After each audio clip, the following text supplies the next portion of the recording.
Okay. నిన్న నిన్న క్లాస్‌లో మొత్తం అన్నీ రాసుకున్నారు కదా! పాయింట్స్ అన్నీని. నిన్న చెప్పుకున్నవన్నీ గూడా. నిన్న కొన్ని 2 క్వెషన్‌లు కూడా మీకు గుప్తుల కాలం నాటి స్వర్ణయుగం ఒకటిని, శాతవాహనుల కాలం నాటి సామాజిక, ఆర్థిక, సాంఘిక పరిస్థితుల గురించి పెట్టాను. చూసారు కదా అందరూ? చూసాను సార్. ఏం చేయాలండి అది? అవి 10 మార్క్స్, ఇది 15 మార్క్స్ క్వెషన్స్ రా. ఏం చేయాలేటి? చదివేసి కంఠస్థ చేయాలి. రేపు రాయాలి రేపు పరీక్షలో. ఓకే. ఓకే. ఏం చేయాలంటావేటిరా?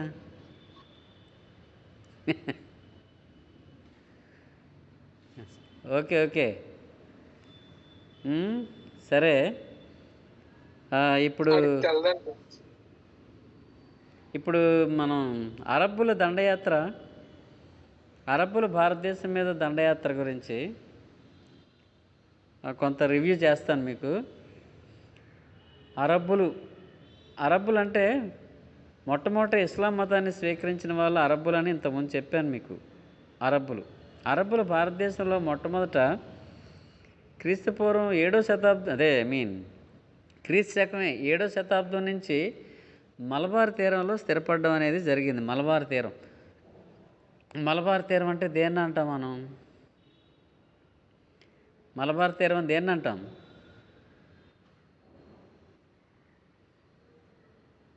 మలబార్ తీరం అంటే కేరళ తీర ప్రాంతాన్ని మలబార్ తీరం అని అంటారు. కేరళ తీరం అంటే సముద్రాన్ని ఆనుకున్నటువంటి కోస్టల్ ప్రాంతం. సముద్రానికి ఆనుకున్నటువంటి కోస్టల్ ప్రాంతాన్నే తీరం అని అంటాం. మలబార్ తీరం. కొంకణ తీరం ఎక్కడుందో ఐడియా ఉందా? కొంకణ తీరం అంటే సముద్ర తీర ప్రాంతం అన్నాను కదా. తీరం అంటే సముద్రం ఆనుకొని ఉన్నది. సో కొంకణ తీరం అని దేన్ని అంటాము? గోవా, మహారాష్ట్ర, ఇంచుమించుగా కర్ణాటకలో కొంత ప్రాంతం, దాన్ని కొంకణ తీరం అని అంటాం. సో మలబార్ తీరం అని దేన్ని అంటాము?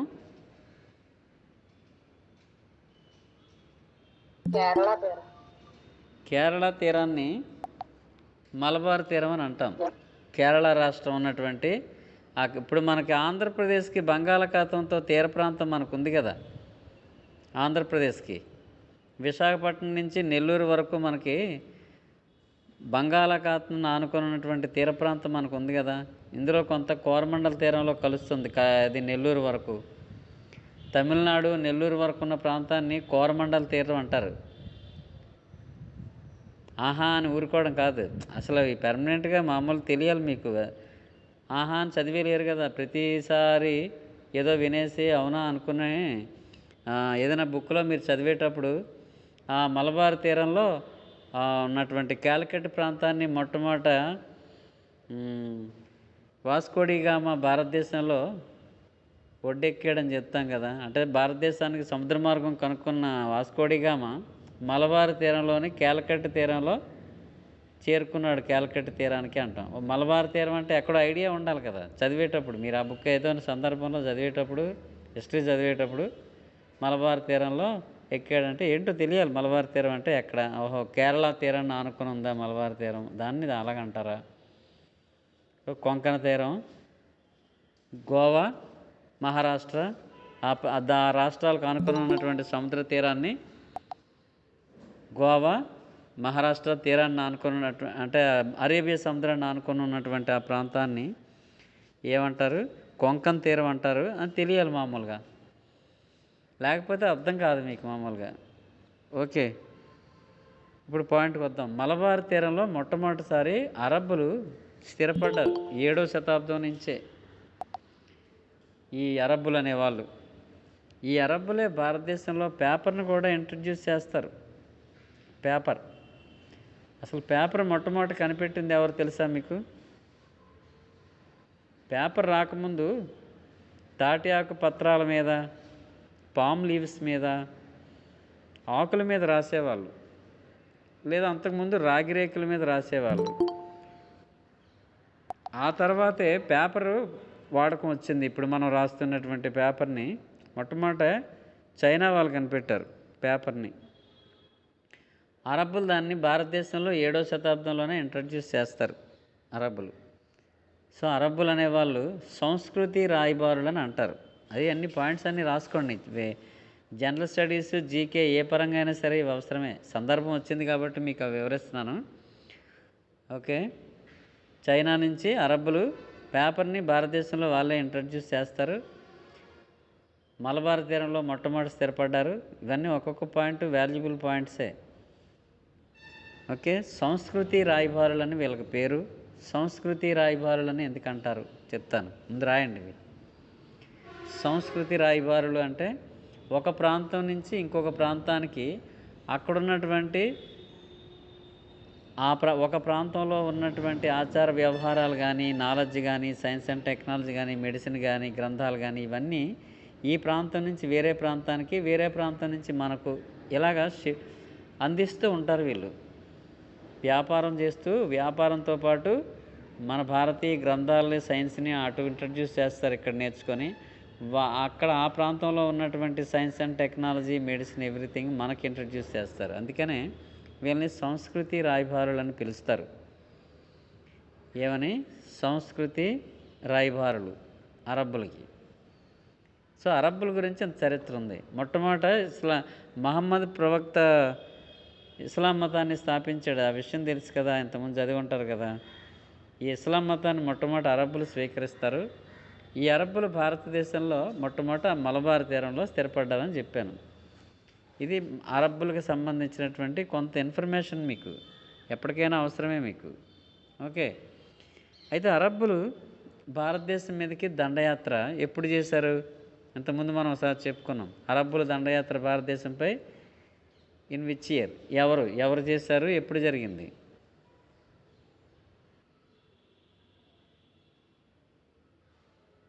ఎవరు చేశారు? ఎప్పుడు జరిగింది అది?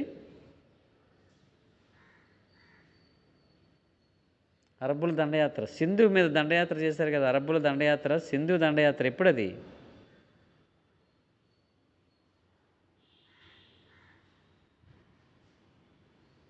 అరబ్బులు సింధు దండయాత్ర 712 క్రీస్తు 712లో అరబ్బుల దండయాత్ర జరిగింది భారతదేశం మీద. సింధు మీద దండయాత్ర చేశారని చెప్పాను.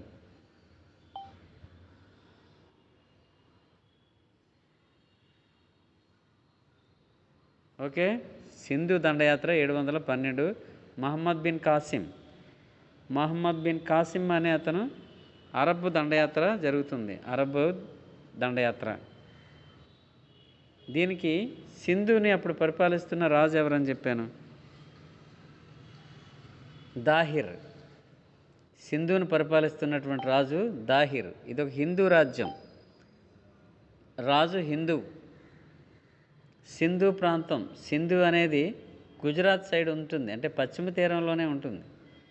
తీరం అంటే దానికి తీర ప్రాంతం ఏమి ఉండదు, కానీ భారతదేశానికి పశ్చిమాన సింధు. ఈ సింధు రాష్ట్రం ఇప్పుడు లేదు. మరి ఇప్పుడు లేదని మీకు డౌట్ వస్తుంది మామూలుగా.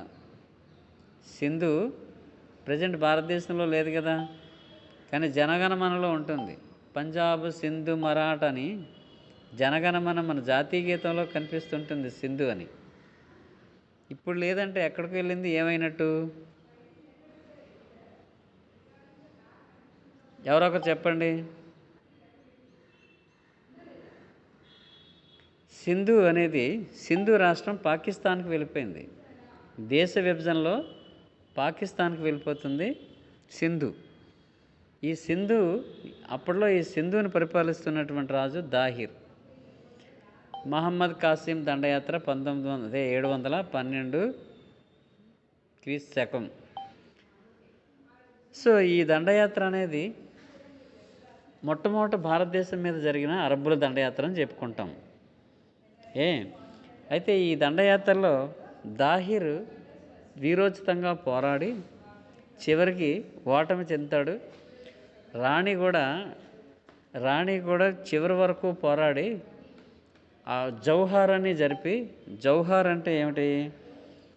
జౌహార్ అంటే ముస్లింల దండయాత్ర టైంలో రాజపుత్రులందరూ కూడా ఏం చేసేవారంటే, అంటే స్త్రీలందరూ కూడా శత్రువుల బారిన పడి అవమానాలు పాలవకుండా తమ మాన ప్రాణాలని, ఆ గౌరవానికి భంగం కలగకుండా ఏం చేస్తారంటే ప్రాణత్యాగం చేస్తారు. ఆ ప్రాణత్యాగం ఏంటంటే జౌహార్ అని, అంటే అగ్నిగుండాన్ని ఏర్పాటు చేసుకొని అక్కడ అందులో దూకి మరణించడం జౌహార్ అంటారు. ఇది రాజపుత్ర స్త్రీలు ఎక్కువగా చేస్తారు. రాజస్థాన్ ప్రాంతంలో రాజపుత్ర స్థానం అంటే ఏంటి, రాజస్థాన్ ప్రాంతంలో రాజపుత్రుల పరిపాలన సాగేది. ఈ రాజపుత్రులు అంటే మనకి తెలిసిన వాళ్ళు రణతంబోరు, చిత్తోరు, మేవాడు, మార్వారు, జైసల్మీరు, బికనేరు, ఇవన్నీ రాజపుత్ర రాజ్యాలే. ఈ రాజపుత్ర రాజ్యాల్లో ముస్లింలకి రాజపుత్రులకి మధ్య అనేక యుద్ధాలు జరుగుతూ ఉండేవి. ఈ యుద్ధాల్లో రాజపుత్రులు ఓడిపోయిన సందర్భంలో రాణులందరూ కూడా, అంటే అప్పట్లో రాజులకి ఎక్కువ మంది భార్యలు ఉండేవాళ్ళు, వాళ్ళ సంతతి, వాళ్ళ అంతఃపురం, స్త్రీలుండే అంతఃపురం వేరేగా ఉండేది. అక్కడ ఈ శత్రువులు చొరబడక ముందే అక్కడ వీళ్ళు అగ్నిగుండాన్ని ఏర్పాటు చేసుకొని అందులో స్త్రీలందరూ దూకి ఆత్మహత్య చేసుకునేవారు, ఈ శత్రువుల బారిన పడకుండా. దాన్ని జౌహార్ అని అంటారు. అప్పుడప్పుడు మీకు షార్ట్ నోట్లో జౌహార్ అన్న కంగారు పడకుండా జౌహార్ అంటే ఇది రాసుకోవాలి. ఇది రాజపుత్ర రాజులలో ఎక్కువగా రాజపుత్ర స్త్రీలు ఈ అగ్నిగుండాన్ని ఏర్పాటు చేసుకొని శత్రువులను బారి పడకుండా చనిపోయే కార్యక్రమం ఇది జౌహార్ అంటారని రాయాల్సి ఉంటుంది. మ్యాటర్ ఎక్కువ లేకపోయినా మార్కులు ఫుల్గానే పడతాయి మామూలుగా. సో ఈ తర్వాత రణతంబోర్ని అల్లావుద్దీన్ ఖిల్జీ రణతంబోర్ని ఆక్రమించుకున్నప్పుడు కూడా తర్వాత కాలంలో ఈ జౌహార్ పెద్ద కార్యక్రమం నిర్వహించడం జరిగింది. చాలా సందర్భాల్లో జౌహార్ చేసేవాళ్ళు. సో ఇక్కడ ఇంకో పదం మీకు జిహాద్ అనే పదం కూడా మీకు ఐడియా ఉంది కదా. జిహాద్ అంటే ఏంటి? జిహాద్ వేరు, జౌహార్ వేరు, కన్ఫ్యూజ్ అవ్వకూడదు. ఇక్కడ జిహాద్ అంటే ఏమిటి? జిహాద్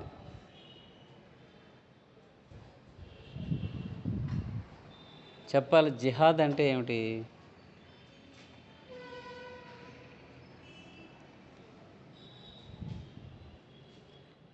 ఎవరైనా చెప్పగలరా జిహాద్ అంటే ఏమిటి? జిహాద్ అంటే పాకిస్తాన్ ఉగ్రవాదులు ఇస్లాం మతం ప్రమాదంలో ఉందని ప్రకటించి వాళ్ళల్లో ఒక తెగింపును రెచ్చగొట్టే విధానం.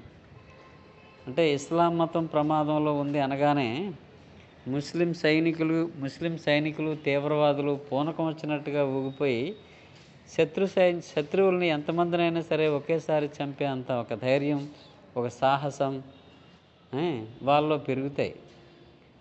అది ఇస్లాం ఈజ్ ఇన్ డేంజర్ అని అనగానే వాళ్ళకి ఇదైపోతుంది. జౌహార్ అంటారు దాన్ని.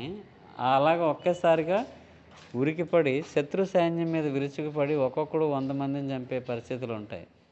దాన్ని జిహాద్ అంటారు. Don't confuse with these 2 words, జిహాద్ అండ్ జౌహార్. జౌహారు రాజపుత్ర స్త్రీలు చేసేది, అగ్నికి ఆహుతయ్యేది. జిహాద్ అనేది ఇస్లాం మతం ప్రమాదంలో ఉందని చెప్పి సైనికుల్ని ఉగ్రవాదుల్ని రెచ్చగొట్టే ఒక రకమైనటువంటి ఉన్మాదం, అది జిహాద్ అంటాం మామూలుగా. ఓకే, ఈ రెండు మీరు కన్ఫ్యూజ్ అవ్వకుండా గుర్తుంచుకోండి. అయితే ఈ సింధు అనేది 712లోనే మహమ్మద్ బిన్ కాసిం ఆక్రమణకి గురైన తర్వాత పక్కనే ముల్తాన్ అని ఇంకొక రాజ్యం ఉంది. ఆ ముల్తాన్ని కూడా ఆక్రమించుకోవడం జరిగింది. అయితే ఈ 2 ఆక్రమణలు మినహా అరబ్బుల దండయాత్ర మరి ముందుకు సాగలేదు. ఈ 2 ఆక్రమణలు మినహా అరబ్బుల దండయాత్ర ముందుకు సాగలేదు. అంతవరకే వీళ్ళు ఆక్రమించారు. అయితే తర్వాత వచ్చినటువంటి తురుష్కులు భారతదేశంలో చాలా భాగాన్ని ఆక్రమించారు. ఉత్తర భారతదేశాన్ని ఆక్రమించి దక్షిణ భారతదేశంలో కూడా కొంత ప్రాంతాన్ని ఆక్రమిస్తారు వాళ్ళు తురుష్కులు. అంటే మీకు నెక్స్ట్ సెమిస్టర్లో వస్తుంది ఆ చరిత్ర అంతాను. ఈ గోరీ మహమ్మద్ దగ్గర నుంచి తర్వాత ఢిల్లీ సుల్తానులు అంటే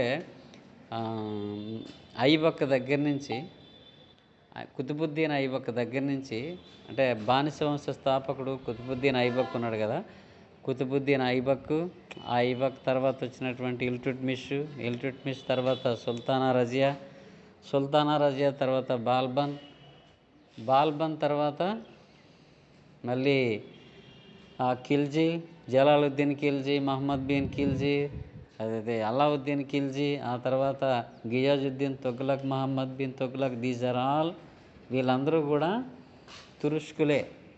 తురుష్క జాతికి చెందినటువంటి ముస్లింలే. వీళ్ళందరూ కూడా వీళ్ళు పవర్ఫుల్ అరబ్బుల కంటే. అరబ్బులు కేవలం ఆ 2 ప్రాంతాల వరకే వస్తారు, తురుష్కులు అలా కాదు. అయితే వాళ్ళు ఇస్లాం మతాన్ని స్వీకరించిన వాళ్ళే తురుష్కులు కూడా. అయితే ఇక్కడ అరబ్బులు ఈ 2 ప్రాంతాల వరకు వస్తారు, ఈ 2 ప్రాంతాలని జయిస్తారు.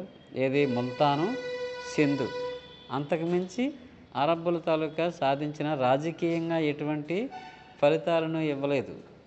అంటే అరబ్బుల దండయాత్ర వలన ఫలితాలు ఏంటి అంటే, అరబ్బుల దండయాత్రతో భారతదేశానికి ప్రత్యేకంగా వచ్చిన నష్టమేమీ లేదు. వీళ్ళు అంతకుమించి ఎక్కువ భూభాగాన్ని ఆక్రమించలేదు, రాజకీయంగా ఎటువంటి ఫలితాలను ఇవ్వలేదు ఇది. కానీ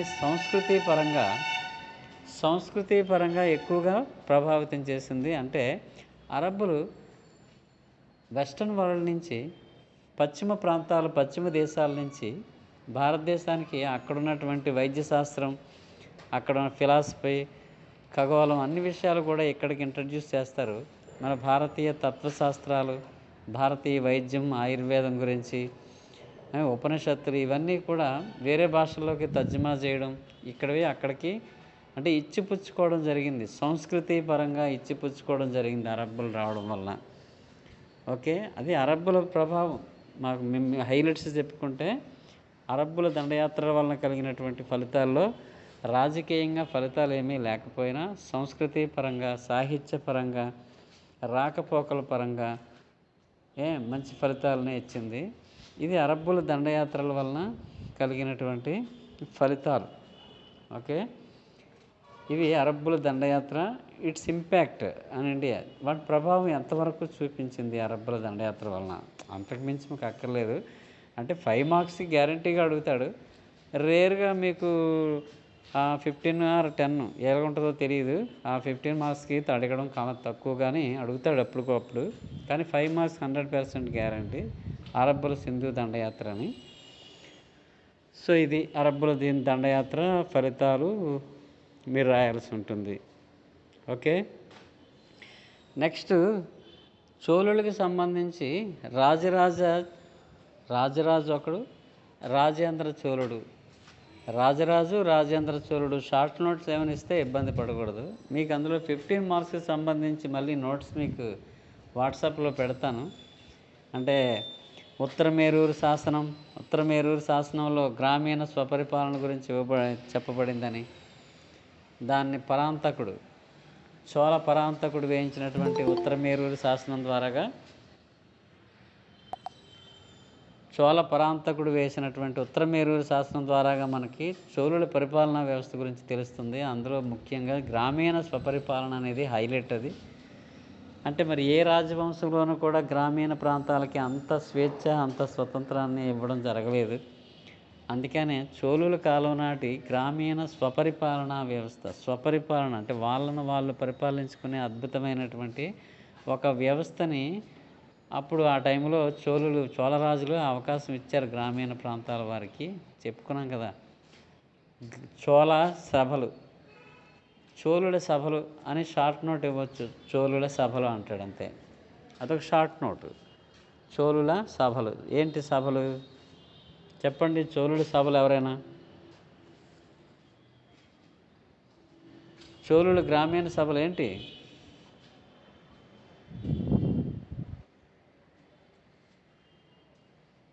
చోళుల గ్రామీణ సభలు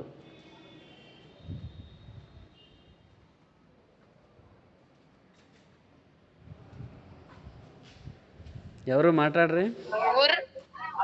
ఊరు నగరం సార్. ఇంకోటి అసలైంది సభ. ఊరు నగరం సభ. Very good. ఊరు అంటే ఏం చెప్పాను మీకు? అన్ని రకాల క్యాస్ట్ ప్రజలు ఉంటారు, ట్యాక్స్ పేయింగ్ పీపుల్. ఇక్కడ ఆల్ అంటే మిక్స్డ్ క్యాస్టులు, అన్ని కులాల వారు ఉంటారు, భూస్వాములు ఉంటారు, పేదవాళ్ళు ఉంటారు, అన్ని కులాల వాళ్ళు ఉంటారు, అన్ని మతాల వాళ్ళు ఉంటారు. ఇది సామాన్య గ్రామం. మామూలుగా ఊరు అనేవి ఎక్కువగా ఉంటాయి. అవి ఊరు లాంటి గ్రామాలు. తర్వాత సభ అనేది ఒక ప్రత్యేకమైనటువంటి వ్యవస్థ. కేవలం బ్రాహ్మణ అగ్రహారాల్లో మాత్రమే ఉండేది సభ అని చెప్పుకున్నాం. బ్రాహ్మణ అగ్రహారాలు. అగ్రహారం అంటే రాజులు ఒక ప్రాంతం, ఇంత భూభాగం, ఒక 400-500 ఎకరాలు లేదా 1000 ఎకరాలు ఉన్నటువంటి ఈ గ్రామం బ్రాహ్మిన్స్కి దానం చేసేస్తున్నాను నేను అంటాడు. బ్రాహ్మిన్స్కి దానం చేసేస్తారు. బ్రాహ్మిన్స్కి అది రెంట్ ఫ్రీ. అంటే బ్రాహ్మిన్స్ వాళ్ళు రాజుగారికి ఎటువంటి పన్నులు చెల్లించక్కర్లేదు. అర్థమైందా? అంటే టోటల్ బ్రాహ్మణ్ సెటిల్మెంటు, లేదా టోటల్ బ్రాహ్మణ్ సెటిల్మెంట్ అంటే కేవలం బ్రాహ్మణులు తప్ప మరొకరు ఎవరు జీవించుండరు. అంటే మరొక క్యాస్ట్ వాళ్ళు కానీ మరొక మతం వాళ్ళు కానీ ఉండరు అక్కడ. కేవలం బ్రాహ్మిన్స్ మాత్రమే ఉండేది. అది బ్రాహ్మణ్ సెటిల్మెంట్. అలాగ కానీ, లేదా రాజుగారు ఒక ఏరియాని బ్రాహ్మణులకి దానం చేసేస్తారనమాట. అప్పుడు అక్కడ వాళ్ళు సభ ద్వారాగా పరిపాలన కొనసాగిస్తారు. వాటిని అగ్రహారాలు అని అంటారు. టోటల్ బ్రాహ్మణ్ సెటిల్మెంట్ లేదా whole village was donated to the people, అదే బ్రాహ్మణాస్ అంటే బ్రాహ్మిన్స్. అది సభ అంటే యాక్చువల్గా. ఇప్పుడు గ్రామీణ స్వపరిపాలన అని మనం చెప్పుకుంటున్నది ఏదైతే ఉందో అది ఈ సభకు సంబంధించిందే. ఊరు కాదు, నగరం కాదు.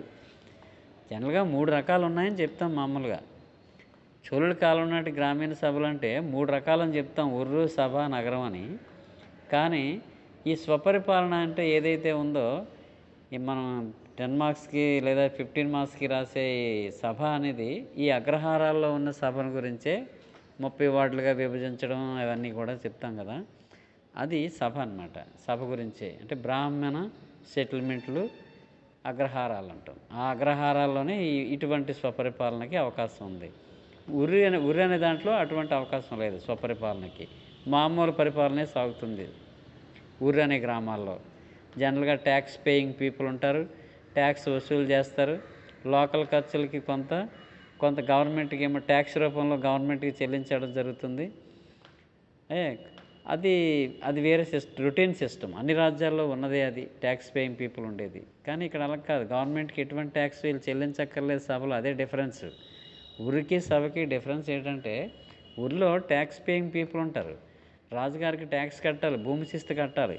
కానీ అగ్రహారాల్లో మాత్రం బ్రాహ్మిన్స్ శిస్తు కట్టక్కర్లేదు. రెంట్ ఫ్రీ ల్యాండ్స్ ఇవి. రాజుగారు డొనేట్ చేశారు అంతే. వీళ్ళు అక్కడ సెటిల్ అయ్యారు అగ్రహారంలో. ఇంకా ఆ ఊళ్ళో ఉన్న మొత్తం పొలాలు అన్నీ వీళ్ళవే. ఓకే, డిఫరెన్స్ అది. ఊరికిని సభకి డిఫరెన్స్ అనమాట అది. సో మూడోది ఏంటది? నగరం. మూడోది నగరం. నగరం అంటే వర్తకులు సభ. అంటే ఈ గిల్డులు అనేవి అప్పట్లో ఉండేవని చెప్పాను కదా. గిల్డ్ సిస్టమ్, శ్రేణులు. తెలుగులో శ్రేణులు అంటారు, ఇంగ్లీష్లో గిల్డులు అంటారు. ఈ శ్రేణులన్నీ ఎవరి అండర్లో ఉంటాయి? వ్యాపారస్తుల అండర్లో ఉంటాయి. విదేశాలతో వ్యాపారం చేసే శ్రేణులు ఉన్నాయి, స్వదేశంలో వ్యాపారం చేసే శ్రేణులు ఉన్నాయి, ఉత్పత్తి సాగించే శ్రేణులు ఉన్నాయి. సో ఆ టైంలో 18 రకాల శ్రేణులు ఉన్నట్టుగా తెలుస్తుంది. అంటే ఒక్కొక్క శ్రేణి ఒక్కొక్క వస్తువుని ఉత్పత్తి చేస్తుంటుంది. మామూలుగా కుమ్మరి అంటే కొండలు శ్రేణి ఒకటి, వాటిని కొనుగోలు చేయడం, మట్టి తేవడం, తయారు చేయడం, తీసుకెళ్ళి అమ్మడం, అదంతా ఒక ప్రాసెస్. చేనేత వస్త్రకారులు అందరూ ఒక శ్రేణిగా ఏర్పడతారు. అర్థమైందా? బట్టలు నేసేవాళ్ళు ఒక శ్రేణిగా ఏర్పడతారు, చెప్పులు కుట్టేవాళ్ళు ఒక శ్రేణిగా ఏర్పడతారు, ఇంట్లో ఇంకేమైనా సామాగ్రి తయారు చేసేవాళ్ళు వేరేగా, కంచు బిందులు తయారు చేసేవాళ్ళు కంచరపాలెం టైపులో, వాళ్ళంతా కూడా ఒక శ్రేణిగా ఏర్పడతారు. ఇలాంటి 18 రకాల శ్రేణులు ఉన్నట్టుగా తెలుస్తుంది. మరి ఈ శ్రేణులు వాళ్ళ వ్యాపారం గురించి, ఉత్పత్తి గురించి, ఆ ఉత్పత్తి ద్వారాగా ఎన్ని లాభాలు సంపాదించవచ్చు, అసలు ఒక్కొక్క శ్రేణి ఉందంటే అదొక బ్యాంకర్గా పనిచేస్తుందంట. అంటే ఆ శ్రేణిలో మొత్తం సభ్యులు ఎవరైతే ఉన్నారో, ఇప్పుడు కుండలు తయారు చేసే శ్రేణి ఒకటి ఉంది. ఆ శ్రేణిలో ఉన్నటువంటి సభ్యులందరూ కూడా రిజిస్ట్రేషన్ చేసుకుంటారు. అందులో తయారు చేసే వాళ్ళందరూ ఆ రిజిస్ట్రేషన్ చేసుకునే వాళ్ళందరికీ కలిపి ఈ శ్రేణి అవసరమైతే అప్పులు ఇస్తుంది, కాస్త తక్కువ రేటుకి తక్కువ వడ్డీ రేటుకి అప్పులు ఇవ్వడం, లేదంటే వీళ్ళు ఎవరైనా సరే డబ్బులు దాచుకుంటే వాళ్ళకి వడ్డీ ఇవ్వడం. అంటే అది ఒక బ్యాంక్ టైప్గా ఉద్యోగిత కల్పిస్తుంటుంది ఆ శ్రేణి అనేది. కొత్తగా ఎవడైనా వచ్చాడనుకోండి వాడికి పని కల్పించడం. అర్థమైందా? ఇలాగా ఒక పక్క ఉద్యోగ అవకాశాలు కల్పిస్తూ ఉంటుంది, ఇంకోవైపు అప్పులు ఇస్తుంది, ఒక్కోసారి వడ్డీలు తీసుకుంటుంది, వడ్డీలు వసూలు చేస్తుంది, వడ్డీకి ఇస్తుంది, మళ్ళీ దాచుకుంటే డిపాజిట్లు చేసుకోవచ్చు దాంట్లోనూ. ఇలాగా శ్రేణి అనేది అనేక విధాలుగా మల్టీపర్పస్గా ఉపయోగపడే ఒక సంస్థ. ఇటువంటి శ్రేణులు 18 రకాల వరకు ఉన్నట్టుగా తెలుస్తుంది మామూలుగా. ఈ శ్రేణుల తాలూకా పరిపాలన, వ్యవహారం, వాళ్ళ బాధలు, కష్టాలు ఇవన్నీ కూడా నగరంలో చర్చిస్తారు. వర్తకులు అందరూ కలిసి, అంటే ఈ శ్రేణిలో ఉన్నటువంటి సభ్యులు, విదేశ వ్యాపారంలో మునిగినటువంటి శ్రేణులు, ఆ తర్వాత వాటి హెడ్లు, వీళ్ళందరూ ఇందులో సభ్యులుగా ఉంటారు. నగరం అనే సభలో సభ్యులుగా ఉంటారు. ఇవి గ్రామీణ, అంటే చోళుల గ్రామీణ సభలు అని అంటారు. ఇది షార్ట్ నోట్. ఇది అర్థమైందా? నగరము, ఇది ఊరు, సభ, నగరం, వీటి గురించి 3 పేరాలుగా కాస్త వివరిస్తారు. ఒక్కొక్క పేరాకి 3-4 లైన్లు తక్కువ కాకుండా సింపుల్గా ఊరు అంటే ఏమిటి, నగరం అంటే ఏమిటి, అదే సభ అంటే ఏంటి, నగరం అంటే ఏమిటి. మీకు మిగతా 2 కొంచెం మ్యాటర్ తక్కువ అయిందనుకోండి, సభ గురించి కొంచెం ఎక్కువ రాసేస్తారు అంతే. అదో టెక్నిక్ అనమాట. ఇప్పుడు ఊరు గురించి మీకు తక్కువే గుర్తొచ్చింది, చెప్పింది. ఇది అన్ని క్యాస్ట్ పీపుల్ ఉంటారు, ట్యాక్స్ పేయింగ్, అందరూ రాజుగారికి పన్ను చెల్లిస్తారు ఇక్కడ ఉన్న రైతులందరూ. ఈ సభని ఊరు అంటారు. ఇక రెండవది సభ. ఇంక ఈ సభ అనేది అగ్రహారాల్లో ఉంటుందని మీరు ఎలాగా పెద్ద క్వశ్చన్ చదువుతారు కాబట్టి ఆ మ్యాటర్ మీకు సరిపోదు అనిపిస్తే ఇక్కడ 4 లైన్లు అదనంగా సభ గురించి రాసేస్తారు. సభలో 30 వార్డులుగా విభజిస్తారు అగ్రహార గ్రామాన్ని. 30 వార్డులకి 30 మందిని ఎన్నుకుంటారు. కొంచెం మ్యాటర్ అక్కడ లాగేస్తారు అంతే ఎక్స్ట్రాగా, ఒకవేళ ఇది మిగతా వాటికి తక్కువ అయితే. సో నగరం గురించి మీకు ఎక్కువ గుర్తులేదు, 2 లైన్లే తెలుసు. అప్పుడు ఏం చేస్తారు, కొంచెం మ్యాటర్ని కవర్ చేయడం కోసం ఇది రాస్తారు మామూలుగా. ఈజీగా you can gain the same marks అన్నమాట. ఓకే, బ్యాలెన్స్ చేసుకోవడం. ఓకే, ఇవి గ్రామీణ సభలు, చోళుల కాలం నాటి సభలు అని అడుగుతారు. గ్రామీణ సభలని షార్ట్ నోట్ అడుగుతారు. ఓకే, ఆ తర్వాత మీరు గుర్తుంచుకోవలసింది, రాయాల్సింది ఇంకొక విషయం ఏంటంటే రాజేంద్ర చోళుడు. అంటే చోళుల్లో గొప్పవాడు రాజేంద్ర చోళుడు అని అంటారు. అంటే రాజరాజ కొడుకు. రాజరాజే తంజావూరులో బృహదీశ్వరాలయం కట్టిస్తాడు. మొదటివాడు చోళుల్లో మొదటి గొప్పవాడు. అంటే ఎలాగా, గుప్తుల కాలంలో ఇప్పుడు సముద్రగుప్తుడు, రెండో చంద్రగుప్తుడు, వీళ్ళు ఎలా గొప్పవాళ్ళో అలాగే చోళుల్లో కూడా రాజరాజు గొప్పవాడే, రాజేంద్ర చోళుడు గొప్పవాడే. ఓకే, రాజరాజు గొప్పవాడే, రాజేంద్ర చోళుడు గొప్పవాడే. ఇంకా రాజరాజు అనేక విజయాలు సాధిస్తాడు. చేర పాండ్యరాజులు ఓడిస్తాడు. శ్రీలంక మీద దండయాత్ర చేసి శ్రీలంక ఉత్తర భాగాన్ని ఆక్రమించి చోళ రాజ్యంలో కలిపేసి ముమ్మడి చోళ మండలము అనే పేరు పెడతాడు దానికి. అంటే శ్రీలంక ఉత్తర ప్రాంతాన్ని ఆక్రమించేసి చోళ రాజ్యంలో కలిపేస్తాడు ఏకండిగాను, ముమ్మడి చోళ మండలం. ఓకే, ఆ తర్వాత మాల్దీవుల మీద దండయాత్ర చేస్తాడు. మాల్దీవుల మీద దండయాత్ర చేసి మాల్దీవులను ఆక్రమిస్తాడు మొదటి రాజరాజు. తర్వాత దేవాలయాలు నిర్మిస్తాడు. దేవాలయాల గోడల మీద శాసనాలు రాయిపిస్తాడు. తర్వాత తన కుమారుడు రాజేంద్ర చోళుడికి యువరాజుగా ఉన్నప్పుడే పరిపాలనలో మంచి తర్ఫీదునిస్తాడు. తర్ఫీదు అంటే ట్రైనింగ్, అంటే భవిష్యత్తులో కాబోయే మహారాజు కాబట్టి యువరాజుగా ఉన్నప్పుడే పరిపాలనలో కొంత తర్ఫీదు, ట్రైనింగ్ ఇవ్వడం, అదన్నీ స్టార్ట్ చేస్తాడు రాజరాజు. అర్థమైందా? రాజరాజు బృహదీశ్వర ఆలయం కట్టిస్తాడు. ఎక్కడది? తంజావూరులో బృహదీశ్వర ఆలయం అనేది కట్టించడం జరిగింది. ఈ బృహదీశ్వర ఆలయం చాలా దక్షిణ భారతదేశంలో ద్రావిడ శైలికి, అంటే దక్షిణ భారతదేశంలో దేవాలయాలన్నీ ద్రావిడ శైలికి చెందుతాయి. అంటే ఇక్కడ దేవాలయాల నిర్మాణం అన్నీ ఒకలాగా ఉంటాయి. చెప్పాను కదా మీకు, ఇవేంటది ద్రావిడ టైపు ఆర్కిటెక్చర్కి కొన్ని లక్షణాలు చెప్పాను మీకు. ఏంటవి? ఇది గర్భగుడి ఉంటుంది. ఉమ్, గర్భగుడి ఉంటుంది. గర్భగుడి ముందు కళ్యాణ మండపం ఉంటుంది. ఆ గుడి చుట్టూ తిరగడానికి ప్రదక్షిణ మార్గం ఉంటుంది. ఆ తర్వాత ఎంట్రన్స్లో పెద్ద గోపురాలు ఉంటాయి. ఏ గర్భగుడి పైన ఒక్కొక్క అంతస్తు టైప్లో పైకి చివరి వరకు కట్టుకెళ్తారు. దాన్ని విమాన అంటారు. ఆ విధంగా కట్టడాన్ని విమాన టైప్ ఆఫ్ ఆర్కిటెక్చర్ అంటారు. అదే ఉత్తర భారతదేశంలో ఉన్నటువంటి దేవాలయాలు అలా ఉండవు. జస్ట్ కుంభాకార కటకంగా ఉంటాయి. అవి మధ్యలో ఉబ్బెత్తుగా ఉంటాయి. అవి పైన మళ్ళీ చివరికి వెళ్ళబోయేటప్పటికి మళ్ళీ అక్కడ ఒక పాయింట్ దగ్గర కలిసిపోతే అక్కడ పైన ఒక చిన్న అమలకం అనే రాయి లాంటిది పెడతారు. ఇక్కడ దక్షిణ భారతదేశంలో ఇదేంటంటే ఒక స్టెప్ బై స్టెప్ అంతస్తు మీద అంతస్తు ఉండేటట్టుగా అలా పైకి కట్టుకుంటూ వెళ్తారు. దీన్ని విమాన స్టైల్ ఆఫ్ ఆర్కిటెక్చర్ అంటారు. ఇది విమాన టైప్ ఆఫ్ ఆర్కిటెక్చర్కి తంజావూరు బృహదేశ్వరాలయం తలమానికం. దీన్ని కట్టించింది ఎవరు? రాజరాజు. సో రాజరాజు గురించి అడిగితే ఇదంతా రాసుకుంటారు మామూలుగాను. రాజరాజు చాలా గొప్పవాడు. ఓకే, రాజరాజు చాలా గొప్పవాడు. రాజరాజు ఏ విధంగా శైశవ దశలో ఉన్నటువంటి చోళ రాజ్యాన్ని విస్తృతపరుస్తాడు. పాండ్యుల్ని, చేరరాజుల్ని, శ్రీలంకని, మాల్దీవులు ఇవన్నిటి మీద దాడులు చేసి దండయాత్రలు జరిపి ఆ రాజుల్ని తమ అధీనంలో ఉంచుకుంటాడు. దక్షిణ భారతదేశంలో చోళ రాజ్యానికి ఒక రూపురేఖలు తెచ్చినవాడు రాజరాజని. గొప్ప భవన నిర్మాత. ముఖ్యంగా తంజావూరులో బృహదేశ్వరాలను కట్టించాడంటే దానిలో ఎల్ఆర్ చేసుకుంటూ మరొక లైన్లు రాయాల్సి ఉంటుంది మామూలుగా. సో అతని కొడుకు రాజేంద్ర చోళుడు. రాజరాజు కొడుకు రాజేంద్ర చోళుడు. రాజేంద్ర చోళుడు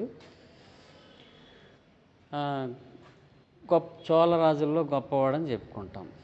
ఇతడు కూడా పొరుగు రాజ్యాలైనటువంటి చేర రాజ్యం మీద, పాండ్య రాజ్యం మీద దండయాత్ర చేసి శ్రీలంక మొత్తాన్ని జయించగలుగుతాడు. ముఖ్యంగా రాజేంద్ర చోళుడు తాలూకా గొప్ప విజయం ఏంటంటే శైలేంద్ర రాజ్యంపై దండయాత్ర చేస్తాడు.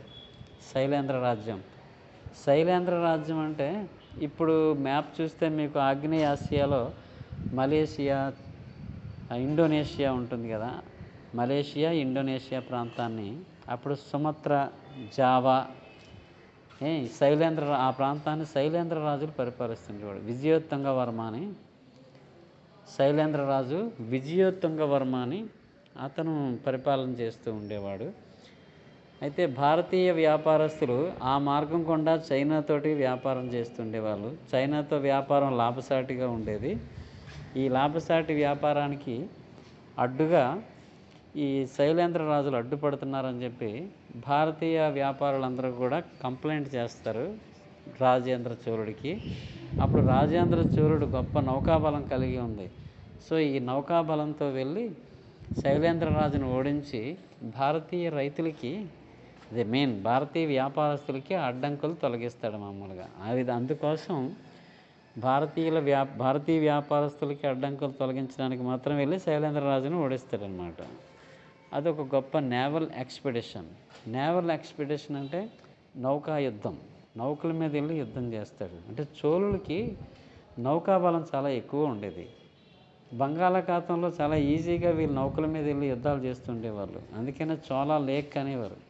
బంగాళాఖాతాన్ని చోళ సరస్సులా వాడుకునేవారు అంటే వాళ్ళు. సముద్రంలా కాకుండా అదొక సరస్సు టైపులో చోళులు వాడుకునేవారని చోళ లేక్ అంటారు మామూలుగా. ఓకే, రాజేంద్ర చోళుడు మరొక గొప్ప విజయం ఉత్తర భారతదేశ దండయాత్ర. గంగా నదిని దాటి పాలవంశీయులు బెంగాల్ మీద దండయాత్రకు వెళ్తాడు. పాలవంశీయులు పరిపాలిస్తున్నారు బెంగాల్ని. అంతవరకు గంగా నదిని దాటి అక్కడి వరకు వెళ్తాడు పాలవంశీయులు అయినటువంటి దేవపాలను ఓడించడానికి. ఓకే, అయితే ఆ మార్గం అతను అంటే రాజేంద్ర చోళుడు ఉత్తర భారతదేశానికి దండయాత్రకి వెళ్ళిన మార్గానికి ఒక ప్రత్యేకత ఉంది. ఏంటంటే అదే మార్గం ద్వారా గతంలో సముద్రగుప్తుడు దక్షిణ భారతదేశం మీదకి దండయాత్రకు వస్తాడు. సముద్రగుప్తుడు అదే మార్గం గుండా దక్షిణ భారతదేశానికి వచ్చి 12 మంది దక్షిణ దేశ రాజులను ఓడిస్తాడని మనం చెప్పుకున్నాం గుప్తుల టైంలో. ఓకే, అదే మార్గం గుండా వెళ్ళాడు ఇతను కూడాను, రాజేంద్ర చోళుడు. సో ఓకే, తర్వాత గంగానదిని దాటి వెళ్తాడు. గంగయ్య చోళపురం అనే కొత్త నగరాన్ని నిర్మిస్తాడు. గంగయ్య చోళపురం ఏంటది?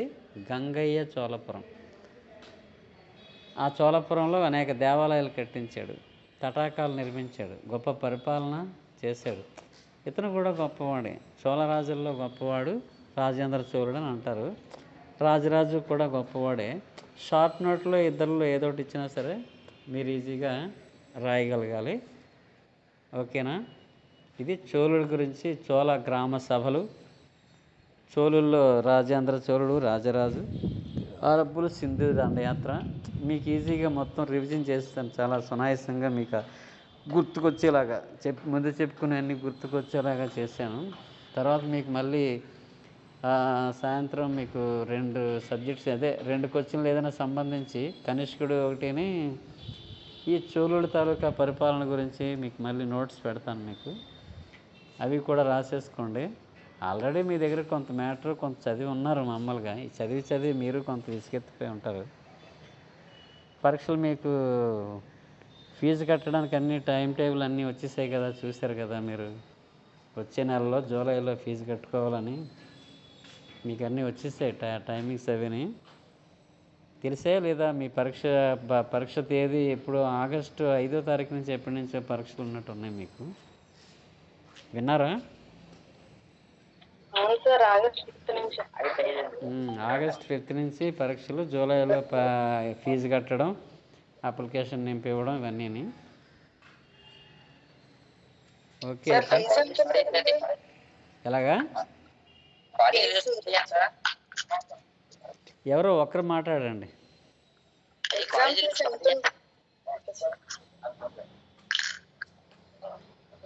ఎగ్జామ్ ఫీజు ఎంత ఉంటుంది? ఎగ్జామ్స్ 1155 రూపాయలు ఎగ్జామ్ ఫీజు. Okay sir. 1155. అందులో 1100 ఫీజును 55 రూపాయలు ప్రాసెసింగ్ ఫీజు. మీకు ఆన్లైన్లో చేసి అన్నీ చేసినందుకు 55 రూపాయలు, 1100 మామూలుగా యూనివర్సిటీ ఫీజు. మొత్తం 1155. Okay sir. అది జూలైలో కడతారు కానీ ముందు అందాక మొత్తం అన్నీ చదివి పడేయండి టోటల్గా. ఓకేనా? ఓకే, రేపు మళ్ళీ కలుద్దాం అయితే. సరే. Okay, bye. Bye sir. Bye. Bye sir. Bye.